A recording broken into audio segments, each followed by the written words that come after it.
امریکہ نے ایران پر پھر حملے شروع کر دیے۔ تہران سمیت مختلف شہروں میں دھماکے، دارالحکومت تہران اور ایرانی شہر بندر عباس میں بھی دھماکہ سنا گیا۔ ایرانی میڈیا کے مطابق قشم اور بنگام جزائر پر میزائل حملے ہوئے، جبکہ ایرانی بندرگاہ گرگان میں متعدد دھماکوں کی آوازیں سنائی دی گئیں۔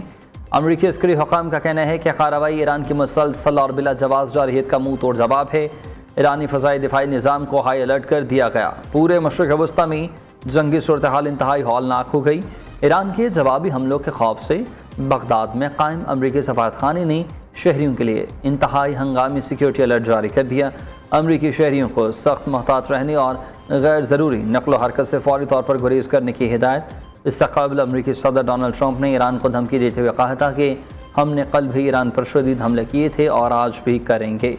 امریکی وزیر جنگ پیٹ ہیگس نے صحافیوں سے گفتگو کرتے ہوئے کہا کہ ایران پر حملے امریکی فوجی مفادات کو آگے بڑھائیں گے اور سفارتی پوزیشن کو مزید مضبوط کریں گے۔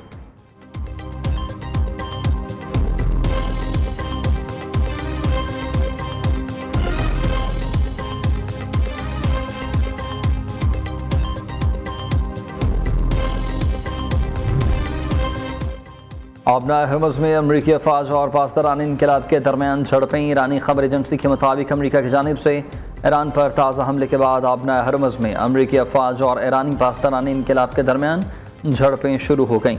ایرانی مسلح افواج نے آبنائے ہرمز کے قریب امریکی بحری جہازوں کو نشانہ بنایا۔ امریکی جہازوں پر میزائلز اور ڈرون حملے کیے گئے۔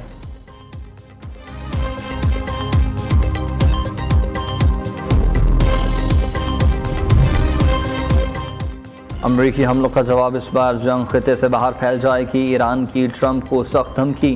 ایرانی صدر مسعود پزشکیان نے کہا کہ جنگ ایران کے مفاد میں نہیں لیکن دھمکیوں کے سامنے نہیں جھک سکتے۔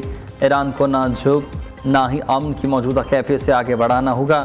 قومی اتحاد کو ہر قیمت پر برقرار رکھنا ہوگا۔ اسپیکر باقر کالیباف نے کہا کہ سفارتکاری ترجیح وعدوں کی خلاف ورزی کا مناسب جواب دینا چاہیے۔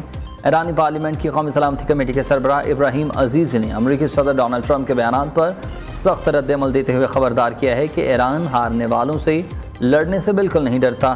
انہوں نے واشنگٹن کو للکارتے ہوئے واضح کیا کہ اگر ایران پر دوبارہ حملے کی کوشش کی گئی تو اس بار جنگ صرف خطے تک محدود نہیں رہے گی، اس کا دائرہ کار پھیل جائے گا، جس کے نتیجے میں امریکی ہلاکتوں کی تعداد میں بھی خوفناک حد تک اضافہ ہوگا۔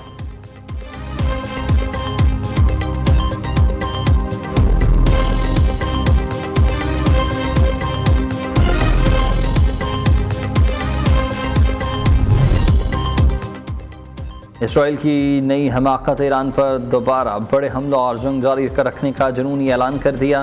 خطے کو بڑی تباہی کی طرف دھکیلنے کے بعد اسرائیلی وزیر دفاع نے اپنی حماقت کا مظاہرہ کرتے ہوئے اعلان کیا ہے کہ ایران کے خلاف فوجی مہم ابھی ختم نہیں ہوئی ہے۔ انہوں نے ہٹ دھرمی برقرار رکھتے ہوئے واضح کیا ہے کہ کوئی بھی یہ غلط فہمی نہ پالے کہ جنگ کا خاتمہ ہو چکا۔ اسرائیلی فوج کسی بھی وقت ایران پر دوبارہ حملہ کرنے کے لیے مکمل طور پر تیار ہے۔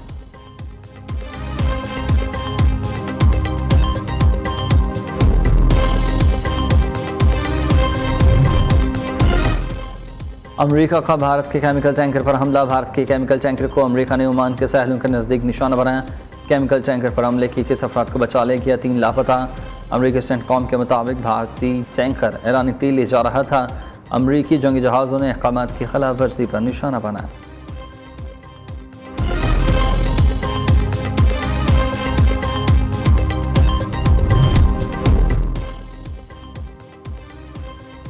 قومی معیشت کی بحالی کے لیے تمام صوبوں کا بڑا اتفاق۔ وزیر اعظم شہباز شریف کی زیر صدارت قومی اقتصادی کونسل کے اجلاس میں نئی مالی سال کے لیے 3669 ارب روپے کے ریکارڈ قومی ترقیاتی بجٹ کی منظوری دے دی گئی۔ انفراسٹرکچر، پانی اور توانائی کے بڑے منصوبوں کے لیے قطعی رقم مختص کی گئی۔ برآمدات بڑھانے اور پائیدار معاشی ترقی کے لیے خصوصی اقدامات کی منظوری۔ وفاق اور چاروں صوبوں نے قومی ترقیاتی مشنز پر مکمل اتفاق رائے کا اظہار کیا۔ اجلاس میں خیبر پختونخوا، سندھ اور بلوچستان کے وزرائے اعلیٰ شریک۔ وزیر اعلیٰ پنجاب مریم نواز نے ویڈیو لنک کے ذریعے شرکت کی۔ قومی اقتصادی سروے آج جاری کیے جانے کا امکان۔ وفاقی بجٹ 12 جون کو پیش کیا جائے۔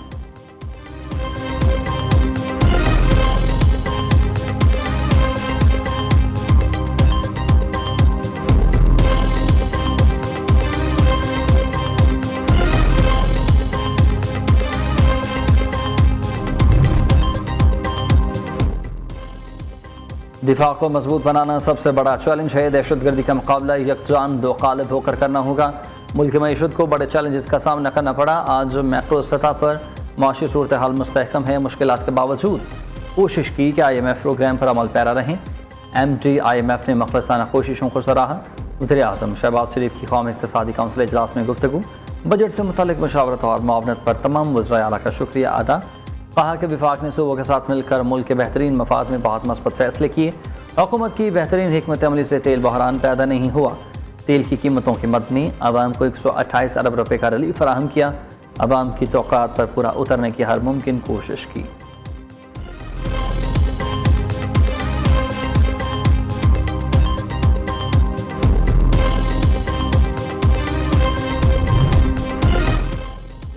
پاکستان آرمی ایویشن کا MI-17 ہیلی کاپٹر کا مظفر آباد میں گر کر تباہ، تمام اہلکار شہید۔ ISPR کے مطابق ہیلی کاپٹر فنی خرابی کا باعث ٹیک آف کے دوران گر کر تباہ ہو گیا۔ صدر آصف زرداری، وزیراعظم شہباز شریف اور فیلڈ مارشل سید عاصم منیر کا قیمتی جانوں کے ضیاع پر افسوس کا اظہار۔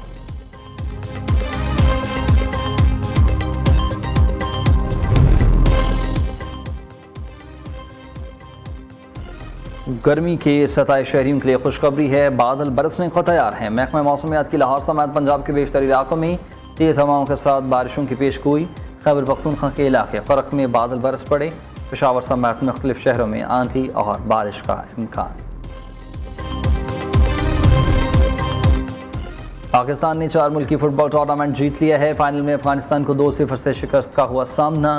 فائنل مقابلے میں شائق دوست اور ہارون حامد کی شاندار کارکردگی کی بدولت افغانستان کو شکست دے کر ڈائمنڈ جوبلی فٹ بال ٹورنامنٹ جیتا۔ ٹورنامنٹ میں پاکستان، افغانستان، مالدیپ اور بنگلہ دیش کی ٹیمیں مد مقابل تھیں۔